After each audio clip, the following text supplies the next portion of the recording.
Great morning जी, great morning दोस्तों, नमस्कार। भूपेश आनंद आपके सामने। मैं सीए, मैं सीएस, मैं सीएमए, मैं अमेरिका और मैं लंदन। बेटे आज के इस लेक्चर के थ्रू मैं ये प्रूव कर दूंगा कि I did wide I did so many courses. बेटे इतने सारे कोर्सेज कैसे हो चुके मेरे से, you know. This is lecture number 6A. As we have already covered last 6 lectures. वो बेटे लास्ट 6 लेक्चर्स में आपने एक बात तो जरूर नोट की होगी कि मैंने एक भी formula without logic, without relationship, without concept नहीं बताया। भूपेश आनंद के होते हुए बेटे आप किस चीज को रटना है ही नहीं। And you must appreciate that I have told you each and every point and how it has been derived. तो लेक्चर 6A में आज मैंने इस लेक्चर का नाम रखा लेक्चर 6A। बेटे आज हम कुछ कैलकुलेशंस करने वाले हैं और मैं चाहता हूं कि आप कैलकुलेटर अपने पास रखें, मेरी बातों को सुने, कैप्लन का hard copy F5 performance management अपने पास रख लें। बेटे आज हम कुछ क्वेश्चंस करेंगे, कुछ बातें करेंगे, कुछ मजे करेंगे। तो आप रजिस्टर ओपन करें। आप सब जो बच्चे मेरे सामने बैठे हैं, प्लीज मैं आप सबसे रिक्वेस्ट कर रहा हूं, क्योंकि मेरा बार बार ध्यान ना लाइव में चला जाता है ना। वो बेचारे लाइव वाले भी हैं, बड़े दूर बैठे हैं, और आप तो मेरे सामने, इसलिए मैं कई बार आपको ग्रांटेड ले लेता हूँ, ठीक है। लेकिन बेटे आप सभी को रजिस्टर ओपन करना है। जो भी 12, 15, 16 बच्चे मेरे सामने बैठे हैं, अभी 2-3 और आ रहे होंगे, सभी। कविता आप भी प्लीज, कोमल, राघव, नहीं बेटे अभी आज कैलकुलेटर बाहर निकाल लीजिए आप, और लाइव वाले बच्चे भी कैलकुलेटर्स बाहर निकाल ले, टेबल चेयर में बैठ के पढ़ें, स्पाइनल कॉर्ड सीधी रखें। लेक्चर नंबर 6A की बातें करेंगे and I will be telling you that I have completed last 6 lectures. बेटे हमने बात की थी सीवीपी एनालिसिस की, कॉस्ट वॉल्यूम प्रॉफिट एनालिसिस, और मैंने छक्के छोड़ा दिए बेटे कॉस्ट वॉल्यूम प्रॉफिट एनालिसिस के। अगर आपने मेरा लेक्चर 1 देखा हो तो मैंने कैसे रिलेशनशिप लेकर आया था that how these 4 chapters, chapter 5, chapter 6, chapter 7, chapter 8, they are inter related with each other. आइए जी रजिस्टर ओपन करें सभी प्लीज। आप मेरे सामने जो बैठे हैं फोन बेटे म्यूट कर देना, अच्छा नहीं लगता बेटे बार बार मैं कहूँ, क्योंकि फिर वो लाइव वाले बच्चे डिस्टर्ब होते हैं ना। आप देखो performance management lecture 6A, lecture 6A chapter 5 CVP analysis. बेटे ये सारे के सारे हैं डिसीजन एनालिसिस का पार्ट ही। टूल 1 है सीवीपी एनालिसिस, टूल 2 है लिमिटिंग फैक्टर्स, टूल 3 है प्राइसिंग डिसीजंस, टूल 4 है रेलेवेंट कॉस्टिंग। मैं इनको अलग अलग चैप्टर्स भी बना रहा हूँ और इनको रिलेशनशिप भी आपको बताऊंगा। तो चलिए जी हम स्टार्ट करते हैं, कमर सीधी करके लेक्चर 6A। डाल हाथों में हाथ, हम होंगे कामयाब एक दिन, मन में है विश्वास। बेटे खड़े होकर एनर्जी के साथ, मैं कैप्लॉन को खाली अंडरलाइन नहीं करा रहा यार, मैं पीपीटीज बनाकर नहीं बता रहा, बैठ के नहीं पढ़ा रहा, नहीं यार। अगर मैं फुल एनर्जेटिक नहीं हूँ आपको कैसे एनर्जी आएगी यार। आइए जी बेटे, इस बात का दावा है कि आप कोई लाइव लेक्चर कोई दूसरा अटेंड करके देख लें, कोई दूसरा यूट्यूब का वीडियो देख लें, आपको ज्यादा एनर्जी और ज्यादा बातें मेरे लेक्चर में समझ आएंगी। इसलिए आप ऊपर लिख रहे हैं action speaks louder than words. बेटा करके दिखाना है, फर्स्ट अटेम्प्ट में F5 परफॉर्मेंस मैनेजमेंट में पास होकर दिखाना है। करत करत अभ्यास से जड़मती हो तो सुजान। तो मेरी कहानी शुरू हो रही है, मेरी कहानी लेक्चर 6A की स्टार्ट हो रही है। कहते हैं लेक्चर 6A स्टार्ट करने से पहले जो मैंने लेक्चर्स अभी तक किए, एक हल्का सा ब्यौरा दे रहा हूं, क्योंकि मैं आज because I will be starting with test your understanding from Kaplan and BBB F5 performance management. Lecture 1 तो बेटे मैंने फ्लो चार्ट बनाया और उसको डिसीजन एनालिसिस की बात की। फिर lecture 2, lecture 3, lecture 4, lecture 5, lecture 6। मान लीजिए पिछले 6 लेक्चर्स में मैंने बड़ी सारी बातें बताई और अलग अलग कंसेप्ट को अलग अलग लेक्चर में पिरोने की कोशिश की। तो I have discuss in the last 6 lectures around about 7-8 concepts. मैंने पिछले 6 लेक्चर्स में concept number 1 type of cost again बताया, behaviour of cost, variable cost, fix cost, semi variable, high low method. फिर कंसेप्ट 2 मैं धीरे धीरे आगे चला and I told you very beautiful concept named as contribution which I have also discussed in topic 3 in chapter 1 a revision to management accounting topics, जहां पे मैंने marginal and absorption costing, traditional costing methods की बातें बताई थी। 9 lectures वहां ले लिए। दोबारा से मैंने कहा कंट्रीब्यूशन 5-10 मिनट मेरे लगेंगे ना, आपको ज्यादा समझ आएगा ना, मैंने कंट्रीब्यूशन दोबारा बताया। And then I started with the income statement की भाई इनकम स्टेटमेंट कैसे बनती है, कंट्रीब्यूशन कैसे निकालते हैं, फिक्स कॉस्ट को कहां पे रखते हैं। कंसेप्ट नंबर 4 में मैंने बेटे पूरी बात बताने की कोशिश की, कंट्रीब्यूशन टू सेल्स रेशो, जिसको हम घर के नाम से बोलते हैं PV ratio, profit volume ratio. क्योंकि रिलेशनशिप देख रहे हैं ना सीवीपी का, तो कभी उसका उसके साथ, उसका उसके साथ, उसका उसके साथ, हम सभी का एक दूसरे के साथ रिलेशनशिप चेक कर रहे हैं। तो जब मैं कंट्रीब्यूशन का सेल्स के साथ मोहब्बत निकालता हूं, मोहब्बतें, एक लड़का था दीवाना सा, एक लड़की थी दीवानी सी, लड़का और लड़के के बीच में कुछ हुआ बेटे, आंखों ही आंखों में प्यार हो गया, मैं तेरा और तू मेरी हो गई। And that is contribution sales ratio, the profit volume ratio. And then next is मैंने आपको उसके साथ कराया कंसेप्ट नंबर 5। बेटे भूपेश आनंद ने इक्वेशन देकर बताया कि भाई ये ब्रेक इवन पॉइंट है। अच्छा, ब्रेक इवन पॉइंट क्यों करते हैं, why we want to calculate, how we calculate, what is break even point, what is total cost, what is total variable cost plus fixed cost, what is total revenue, what is the behavior of that, why we equalize both, and how we derive the formula, and why we keep total fixed cost in the right hand side। Bhupesh Anand ने logics बताए, अभी मैं उसका आपको proof देने वाला हूं, अभी दिखाऊंगा वो लेक्चर्स जो मैंने जहां जहां बताया। तो ब्रेक इवन पॉइंट, अच्छा ब्रेक इवन पॉइंट में ना हम सिंगल यूनिट के लिए भी कर सकते हैं और मल्टी यूनिट्स के लिए भी कर सकते हैं। आप देख रहे हैं आजकल organisations they are producing different types of units, different types of products. So how to calculate break-even point in a single unit company or in a multi-product, we will discuss that। मैंने जो बताया वो single का बताया। फिर target profit की बात है कि desired profit, what I mean by desired profit, इच्छा, आपकी भी तो इच्छा है कि you want something more, that's why you are doing ACCA5। क्यों कर रहे हैं, क्योंकि आपको कुछ ज्यादा चाहिए यार, टारगेट चाहिए।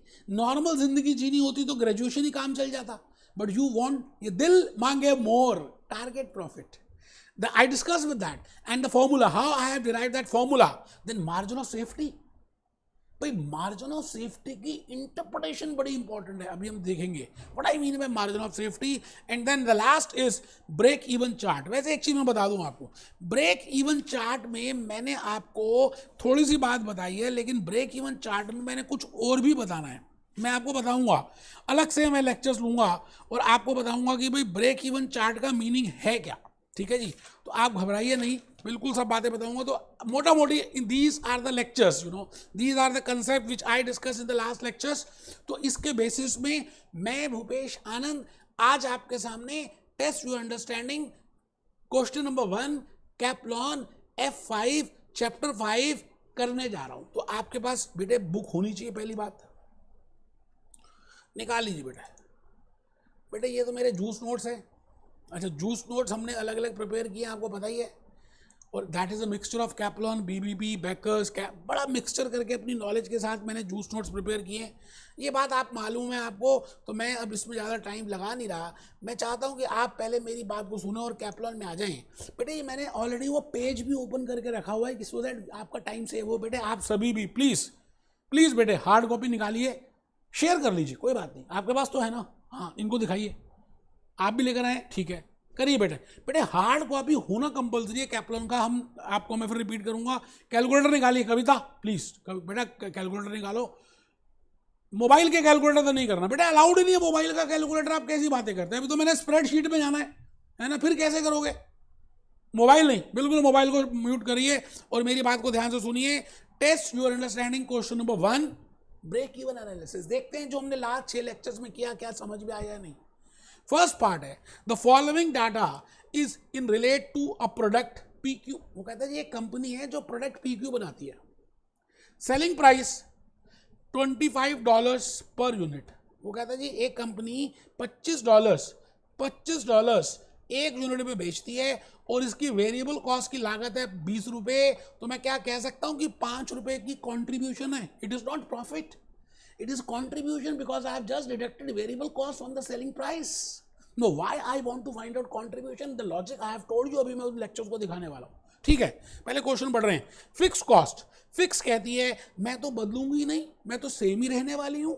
Annual fix cost is $50,000। Calculate the number of units that must be made and sold in order to break even.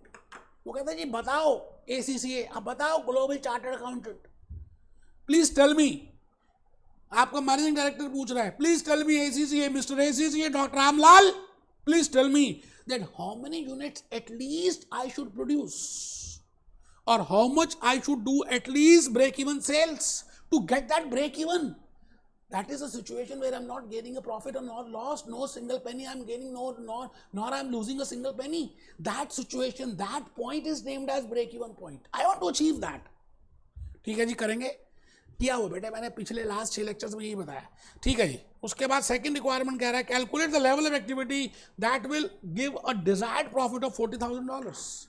बेटे आपका पहला ऑब्जेक्टिव होता है कि आप पास हो जाएं, और जब पास होने के बाद आपको लगता है कि आपको मेरिट ऑफ एक्सेलेंस मिल जाए तो ज़्यादा नंबर कितने आ जाए, it means firstly you will achieve break even point and then you want a profit. Now जब मैं कहता हूँ कि ब्रेक इवन पॉइंट में तो प्रॉफिट भी नहीं हो रहा, लॉस भी नहीं हो रहा, इसका मतलब जब डिजायर्ड प्रॉफिट की बात करेंगे तो मैं इससे आगे तो जाने वाला हूँ। सपोजिंगली मैं 50% में पास हूँ तो प्रॉफिट तो बेटे 50 के बाद ही होगा ना।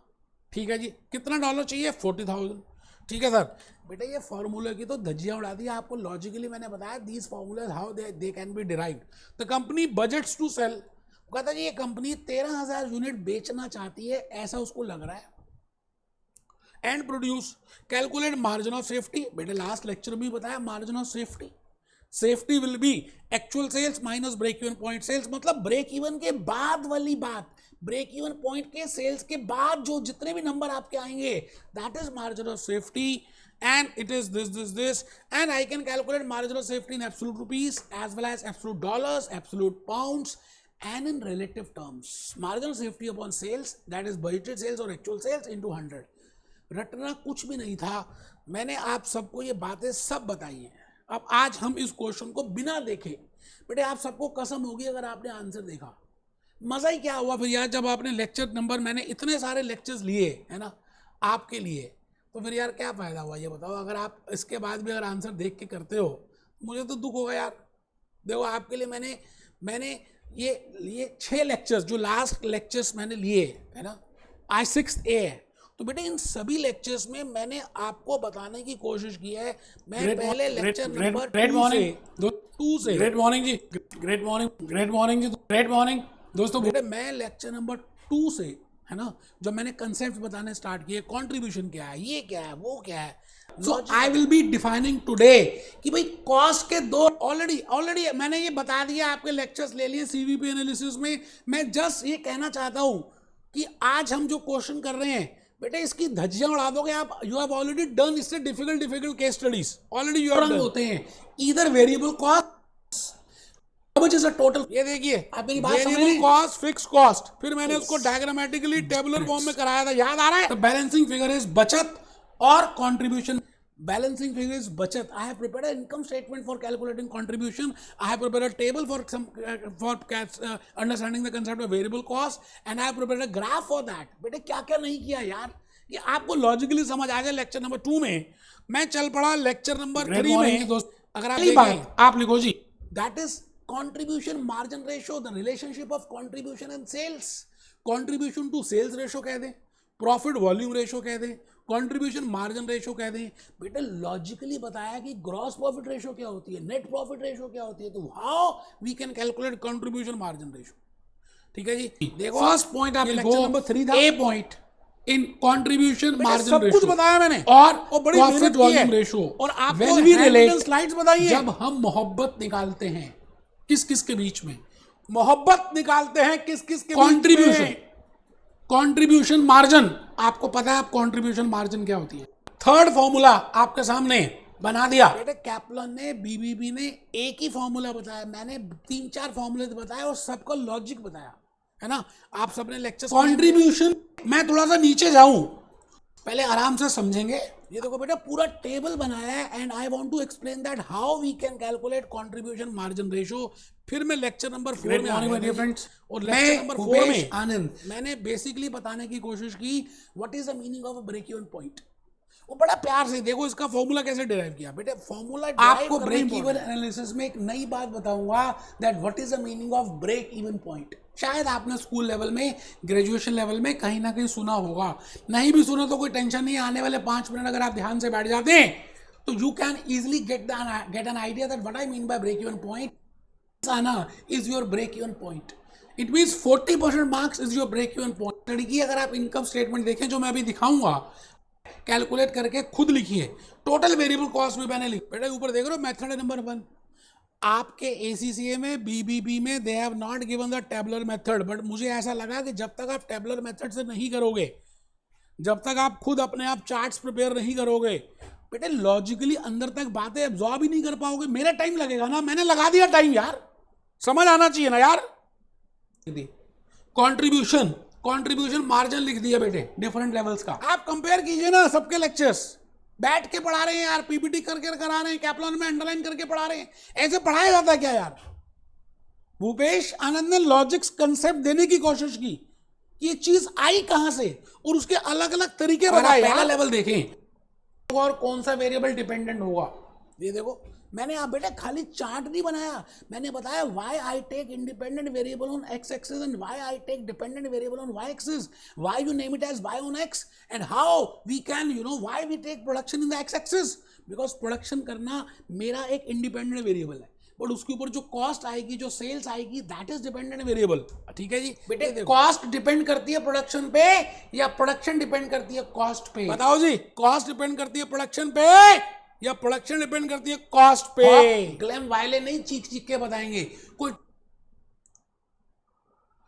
और इसका फॉर्मूला जो कुछ नहीं, कोई फॉर्मूला रटना नहीं है, आप आराम से धीरे धीरे प्यार को बढ़ाना है, हद से गुजर जाना है। पहले मैंने एक इक्वेशन लिखी जो बचपन से आप देखते आ रहे हैं, सेल्स, आप देख रहे हैं जी वो इक्वेशन देख रहे हैं, सेल्स इज, मैंने ब्रेक इवन पॉइंट का फॉर्मूला डिराइव कैसे हुआ वो बताने की कोशिश की, और उसके लिए मैंने लिखा sales is equal to total cost plus profit. फिर मैंने कहा ब्रेक इवन पॉइंट में ना तो प्रॉफिट होगा ना सेल्स ना लॉस होगा, धीरे धीरे equal to cost plus profit. बात निकलेगी तो बहुत दूर जाएगी बेटे। सेल्स तो ये होती है ना भाई, कॉस्ट अगर प्रॉफिट है तो प्लस, लॉस है तो माइनस, उतनी सेल्स होगी। ये इक्वेशन तो समझ आ गई? ठीक है जी, आगे चलते हैं। एक बच्चा कह रहा है लिखनी है, मत लिखो भाई साहब, क्या करें, आप बस पूछते रहे। बेटे आपको बाकी किसी लेक्चर्स में बाकी टीचर्स नहीं कह रहे लिखने को, तभी फेल हो रहे हो आप। लिखना है, स्कूल गोइंग स्टूडेंट बनना है, जब आप लिखोगे तभी आप सेक्शन सी को प्रॉपरली कर पाओगे। बच्चे मुझे 90% कमेंट्स करते हैं कि सेक्शन सी में डिफिकल्टी आ रही है, क्योंकि आपने फाउंडेशन ही नहीं बनाया, आपने सेपरेट रजिस्टर ही बनाया नहीं, आपने वो चार्ट्स बनाए नहीं, आपने हाथ को चलाया नहीं। तो बेटे जब तक आप पूरी प्रैक्टिस नहीं करेंगे तो कैसे होगा, आप बताइए ना मुझको। हाँ, लिखना मत, जो समझदार होते हैं ना वो लिख लेते हैं, लिखनी है बार बार पूछते रहते हो।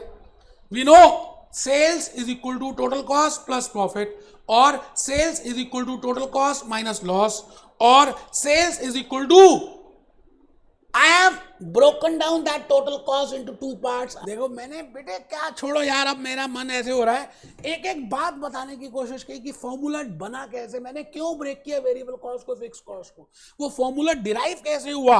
देखो ना मैंने आपके सामने फॉर्मूला डिराइव करके बता दिया, मैंने सीधा सिंपल सी इक्वेशन यूज की, ऐसे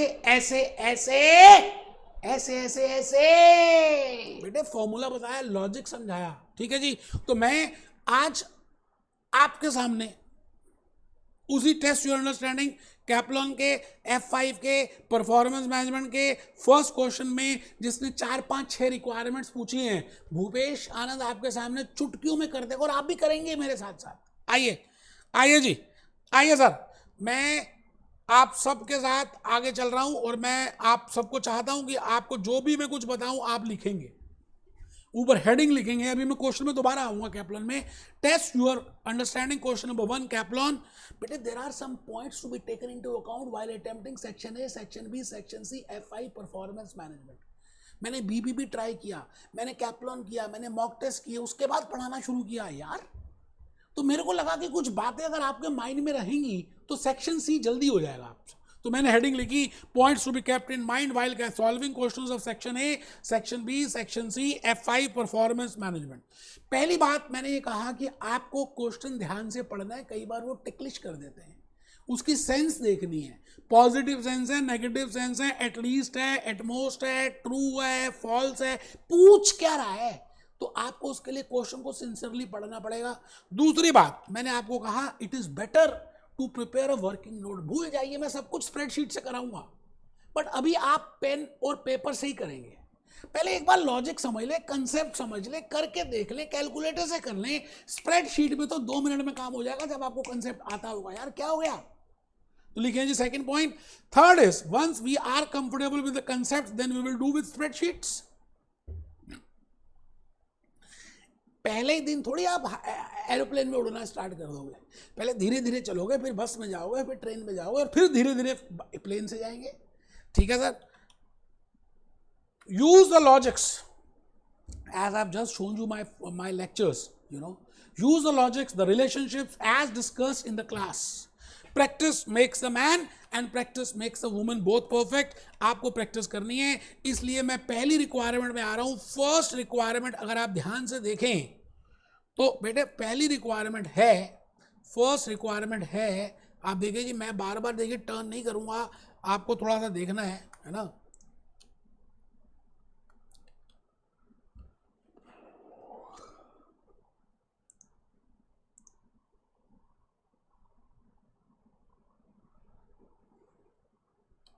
फर्स्ट रिक्वायरमेंट है जी, number of units. You have to calculate break even point in units as well as break even point in dollars. Then second is you have to calculate units at desired profit or a target profit in units as well as in dollars. Third is you have to calculate marginal safety in units as well as in dollars. तो 5-6 बातें निकालनी है। Question ये, मैंने कहा जी question को sincerely पढ़ना चाहिए। अगर आपने मेरे लास्ट 6 लेक्चर्स अटेंड किए तो बहुत इजी लगेगा बेटा। एग्जामिनेशन किट भी और रिवीजन और टेस्ट सीरीज भी बिल्कुल इसी तरह से सॉल्व की है। आप सब जो मेरे सामने बैठे हैं, मैं अभी आंसर पूछूंगा, वो बच्चा बताएगा, आप सब पहले सॉल्व करना शुरू कर दीजिए। देखो कविता ने तो कर भी लिया, गुड कविता, तो देखो ऊपर से दिखा रही है, वेरी गुड। तो चलिए जी हम भी शुरू करते हैं कविता जैसे, क्योंकि कविता ने कर लिया तो मेरे को आप सबको भी तो कराना है। आइए जी, मैंने कहा जी फर्स्ट रिक्वायरमेंट इज, आप सब लिखेंगे, पहली रिक्वायरमेंट है you have to calculate break even point in units. And I know that when I say break even point, what I mean by break even point, the point where I'm not gaining or not losing a single penny or a single dollar. And I have just given you in the lecture number 3 or 4 I have just shown you कि भाई किस तरह से उस equation को हम derive करते हैं। उससे फॉर्मूला आ गया fix cost upon contribution per unit. बेटे ये फॉर्मूला मैंने डिराइव किया है, अब मुझे मत कहना कि डिराइव कैसे किया, मेरे लेक्चर नंबर 4 और 5 देख लेना। ठीक है सर। अच्छा, अब फिक्स कॉस्ट डॉलर्स में गिवन है, that is 2 lakh, that is $50,000। अच्छा, कंट्रीब्यूशन पर यूनिट गिवन नहीं है, बट सेलिंग प्राइस गिवन है, वेरिएबल कॉस्ट गिवन है, और हमें पता है contribution is equal to selling price minus variable cost. तो बेटे $5 है, तो $50,000 अपन $5 इज इक्वल टू 10,000। इसका मतलब आपको 10,000 यूनिट तो बनाने ही पड़ेंगे कम से कम, क्योंकि तभी आप ब्रेक इवन पॉइंट अचीव कर सकते हो। It means you have to at least sell and you have to at least produce 10,000 units. Produce and sell. In order to achieve a break-even point, this is not a safer position. But the point is for a newly formed company, for a newly formed entity, because they are not looking for the profit, they are rather looking for the market share. So they want to achieve the market share. So at least they have to produce this much number of units, then only they can have a market share. I think आपको बात समझ आ चुकी है। दूसरी requirement थी बेटे इसी में ही कि ब्रेक इवन पॉइंट रुपीज में कैसे कैलकुलेट करेंगे और डॉलर्स में कैसे निकालेंगे, अमाउंट में कैसे निकालेंगे। बेटे उसके we have a different formula for that. But जब आपने break even point in units calculate कर ही लिया, तो ब्रेक इवन पॉइंट यूनिट जैसे यहाँ पे $10,000 है, 10,000 यूनिट्स है, और मान लेते हैं $25 पर यूनिट सेलिंग प्राइस है, तो बेटे आपको पता ही है break even point in units if it is multiplied by selling price per unit। अगर हम इसको selling price per unit से गुणा कर दें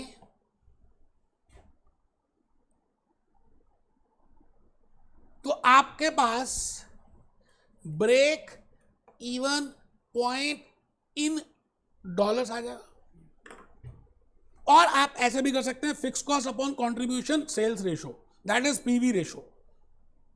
ठीक है, अभी हम देख लेंगे, रिक्वायरमेंट में निकालेंगे। रिक्वायरमेंट नंबर 2 क्वेश्चन में थी, ब्रेक इवन पॉइंट के बाद उसने पूछा था please tell mister ACCA that how much units we should sell in order to have a desired profit of, we want to have a desired profit of $40,000। बड़ी simple सी बात है, जब मुझे desired profit नहीं चाहिए था तो मुझे कितने यूनिट्स बनाने थे? 10,000 यूनिट्स। साईं इतना दीजिए मैं भी भूखा ना रहूं और जो आए साधु वो भी भूखा ना जाए, मुझे ज्यादा चाहिए नहीं साईं, 10,000 यूनिट्स उतने बनवा दे कि ना तो प्रॉफिट हो ना लॉस हो। बट जब आपको लगता है कि अब मुझे प्रॉफिट चाहिए तो बट नेचुरल है आपको ज्यादा यूनिट्स प्रोड्यूस करने पड़ेंगे, ज्यादा बेचने पड़ेंगे। It means whenever I want to calculate sales at desired profit, the number of units और the sales will be more than break even point sales. It is but logical, but logical, but natural. तो मैंने formula derive किया था lecture 5 में और lecture 6 में। ये lecture 6A है, मैंने अभी आपको उसका दिखा भी दिया। फॉर्मूला क्या था? पहले जब मैं कहता हूं ब्रेक इवन पॉइंट का फॉर्मूला है total fix cost upon contribution per unit. How it has been derived, I have given the logic. If I want to have a target profit, total fixed cost plus target profit upon contribution per unit. If I want to have in dollar, in percentage or in dollars, I can calculate fixed cost plus target profit upon contribution sales ratio और PV ratio। सब पता है यार आपको, सब पता, आप easily कर सकते हो, बस आप लिखो। बेटे इसका आंसर कैप्लॉन में है, लेकिन आप में से कुछ बच्चे, जैसे मेरे सामने भी जो बच्चे बैठे हैं, है ना, अब तो 2 बच्चे और आ गए, है ना, 15 बच्चे हो गए, वेरी गुड। बेटे लेट क्यों आए? फीस नहीं दी क्या आपने? फिर लेट क्यों आए यार? क्या बात करते हो? लाइव वाले बच्चों से पूछो, वो तरसते हैं मेरे सामने बैठने को। आपको मौका मिल रहा है और आप ऐसे कर रहे हो, गलत बात है यार। नेक्स्ट टाइम मैं अलाउ नहीं करूंगा आपको, इतना मैं बता दूं। क्या नाम है आपका? क्या? मनमीत? ठीक नहीं है बेटा बात ये। Requirement number 2, fix cost plus desired profit upon contribution per unit $50,000 आपकी फिक्स कॉस्ट है। 40,000 मेरी इच्छा है, इच्छा शक्ति, इच्छा प्रॉफिट, इच्छाधारी सांप होते हैं ना, जो इच्छा से कुछ भी बन जाते हैं। तो मेरी इच्छा है I should earn $40,000 and fixed cost is 50 and I am getting a contribution of $5 per dollar, $25 minus $20, that is selling price minus variable cost. It means I am coming to $18,000। इसका मतलब जब मैं 10,000 यूनिट बना रहा था तो मुझे profit और लॉस नहीं हो रहा था। बट अगर मुझे 40,000 का प्रॉफिट चाहिए तो it means I want that how many number of units I should sell. It is but natural that I should sell more number of units, and I am getting $5 as a contribution per unit, and I want $40,000 as a total profit.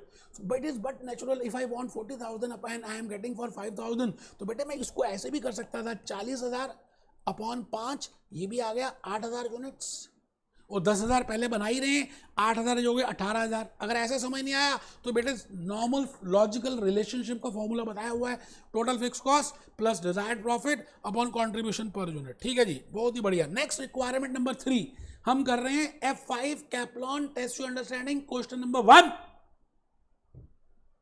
Calculate margin of safety.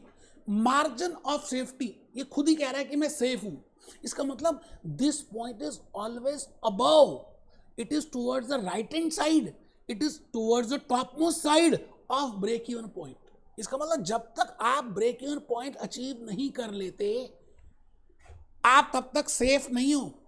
Safe कब होगे? जब वो point achieve हो जाएगा और उसके बाद जो पॉइंट आएगा that is your safest point. तो मार्जिन ऑफ सेफ्टी का formula you can calculate in dollars in absolute terms, you can calculate in relative terms.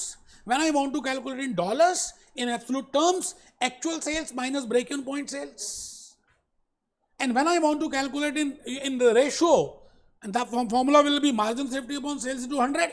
तो बेटे आप लिख लेंगे ना, भले आपने लेक्चर 2 लेक्चर 3 ये वैसे मैंने बताया लेक्चर नंबर 5 में, बट स्टिल लिखो calculate margin of safety when 13,000 units. वो कहता है जी हम अगर 13,000 यूनिट बनाएं, हम सोच रहे हैं, अच्छा ब्रेक इवन पॉइंट है 10,000 यूनिट पे आपने ऑलरेडी निकाला, इसका मतलब मैं 3,000 यूनिट पे सेफ चल रहा हूं। ठीक है जी। तो are this margin of safety can be calculated in dollars in absolute terms as well as in ratio. जैसे ग्रॉस प्रॉफिट रुपीस में, डॉलर्स में, पाउंड्स में निकाल सकते हैं और परसेंटेज में भी निकालते हैं। Similarly margin of safety is also a type of a profitability ratio. I can calculate it absolute rupees और absolute dollars. I can also calculate in the relationship. तो मैंने क्या किया, यहां लिखा friends always firstly write logical conceptual relationship formula. Bhupesh Anand ने मेहनत की है यार। आज बताओ 6A, अभी 3-4 लेक्चर और लगेंगे खाली चैप्टर 5 को कराने में। Then you will automatically directed towards the steps. क्या बढ़िया बात लिखी है। मैंने कहा जी आप क्या करना, जो भी चीज निकालनी है पहले उसका जो लॉजिक बताया और समझ के उसका फॉर्मूला लिखना, रटना कुछ नहीं है। अच्छा वो फॉर्मूला खुद बताएगा कि आपको अब क्या करना है। जैसे मैंने कहा मार्जिन ऑफ सेफ्टी डॉलर्स क्या होगा, एक्चुअल सेल्स और budgeted sales in dollars minus break even point sales in dollars. तो एक्चुअल सेल्स कैसे निकालते हैं, we can calculate actual sales. वो गिवन है कि 13,000 यूनिट्स विल बी सोल्ड, तो 13,000 units into $25 minus break even point sales that is 10,000 units into $25। सब किया हुआ है आपने। आप देखो ना, मैं खाली करा रहा हूं और मैं ईमानदारी से, क्योंकि मैंने स्लाइड्स बनाई, ईमानदारी से मैं आपको समझाना चाहता हूं, फुल एनर्जी के साथ बताना चाहता हूं। तो मेरे अंदर एक एक ब्लड के एक एक पॉइंट में, ड्रॉप में ये बातें घुस गई। कोशिश नहीं की मैंने, हो गया। तो आपने भी यही करना है, कोई मुश्किल नहीं है। FI परफॉर्मेंस मैनेजमेंट, आप डरना मत। भूपेश आनंद के हो तो डरने की कोई बात नहीं है। तो actual sales, margin of safety sales in dollars in absolute rupees in absolute dollars is equal to actual minus break even point. ठीक है जी, बहुत ही बढ़िया। बजटेड सेल्स तो बेटे 13,000 यूनिट्स है ही, $25, तो $3,25,000 की आप बजटेड सेल्स करेंगे। बजटेड सेल्स कह दें, एक्चुअल सेल्स कह दें, एक ही बात है। और आपको पता ही है ब्रेक इवन पॉइंट सेल्स कितनी होंगी बेटे। ब्रेक इवन पॉइंट सेल्स में आपने 10,000 यूनिट्स ऑलरेडी कैलकुलेट किया हुआ है। $25 का एक यूनिट बेचते हैं तो बेटे 2.5 लाख का हो गया। तो मुंह जबानी हो गया, मुंह जबाने आप इजिली ओरली कर सकते हैं, नॉट डिफिकल्ट। ऐसी की तैसी इन फिरंगियों की बेटे पास करके दिखाएंगे फर्स्ट अटेम्प्ट में। $250,000. So I can say that margin of safety is equal to $75,000. And then margin of safety ratio is equal to, ratio बेटे फॉर्मूला पता ही है ना, एक न्यूमरेटर होता है एक डिनोमिनेटर है। Margin of safety upon sales to 100, that comes to 23.07%। It means अगर सेल्स, ऐसे समझ लीजिए, अगर सेल्स 23% तक गिरी जो हमने सोची है, जैसे हमने सोचा कि आई विल बी सेलिंग 13,000 यूनिट्स, अगर 13,000 से मान लेते हो कोविड सिनेरियो आ गया, मान लेते रशिया वर्सेस यूक्रेन सिनेरियो दोबारा आ गया, भगवान ना करे दोनों सिनेरियो आए, तो मेरी सेल्स ऐसा भी हो सकता है कम हो जाए, तो मैं 23% तक फिर भी सेफ हूं। इसका मतलब जितनी सेल्स मैं 13,000 शो कर रहा हूं, इट मींस अगर गिर गई, it means if it is decreasing up to 23.07%, there is no need to worry because at that point I will be getting no profit, no loss. It means 13,000 units, ऐसा समझ लें 13,000 units में 3,000 units मेरा safe है, तो 3,000 घट के कम हो के अगर 10,000 तक भी आ गया, तो 3,000 का 13,000 के साथ क्या अनुपात है, what is the relationship of that, that is 23.07%। बेटे भूपेश आनंद इस तरह से समझाता है। आइए लास्ट रिक्वायरमेंट नंबर 6 रिक्वायरमेंट्स थी। Test your understanding question number 1। कुछ बच्चे तो बेवकूफ़ हैं, वो देखो मोबाइल पे आंसर दे रहे हैं। मर जाओगे यार, अब ये व्हाट्सएप पे आंसर नहीं दोगे तो क्या हो जाएगा।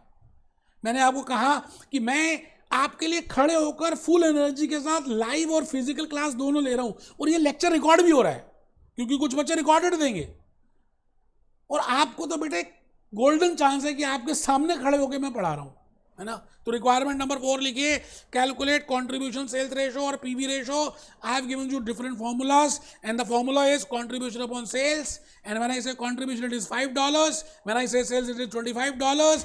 अगर मैं कंट्रीब्यूशन 1 यूनिट की लेता हूं तो बेटा सेलिंग प्राइस भी 1 यूनिट की लेनी है।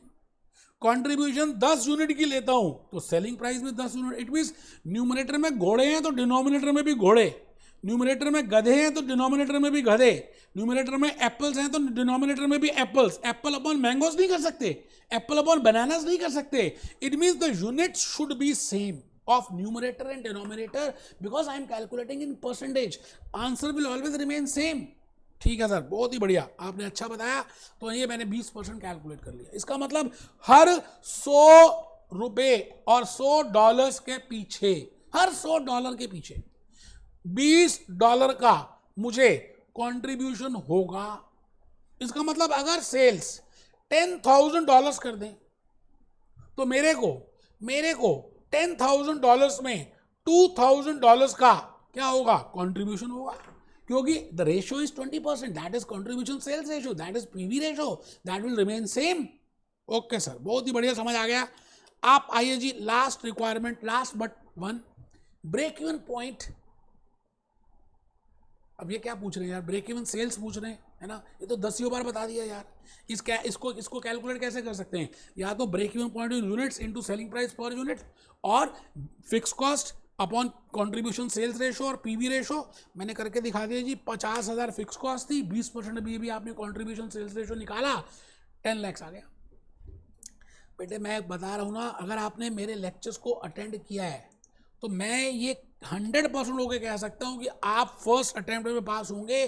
थोड़ी सी मेहनत करनी है बस यार, क्या हो गया उसमें, क्या हो गया उसमें, क्या हो गया बेटे। मैं अभी ये graph charts बनवाऊंगा 6B, lecture 6B में, लेक्चर 6C में। बेटे मैंने नेक्स्ट लेक्चर्स में पूरा ठान लिया है कि इनको बनाकर ज़्यादा समझ आएगा, ग्राफ पेपर में बनाएंगे। तो आई थिंक ये test to understanding question number 1 समझ आ गया आपको। नेक्स्ट लेक्चर नंबर 6 में मिलते हैं। 6A था, अभी भी 6B में चार्ट्स वगैरह बता रहा हूँ। No doubt I have already told you about break even chart, but मुझे लगता है कि चार्ट्स का एम्फोसिस ज़्यादा है, और मॉक टेस्ट में बार बार वो चार्ट्स पूछ रहे हैं, BBB में चार्ट्स आ रहे हैं, कैपलॉन, तो मेरे को लगा कि मैं 1-2 लेक्चर्स और लेकर चार्ट्स को थोड़ा सा और स्पेसिफाई करूँ। मिलते हैं बेटे, be happy, B jolly, B cheerful.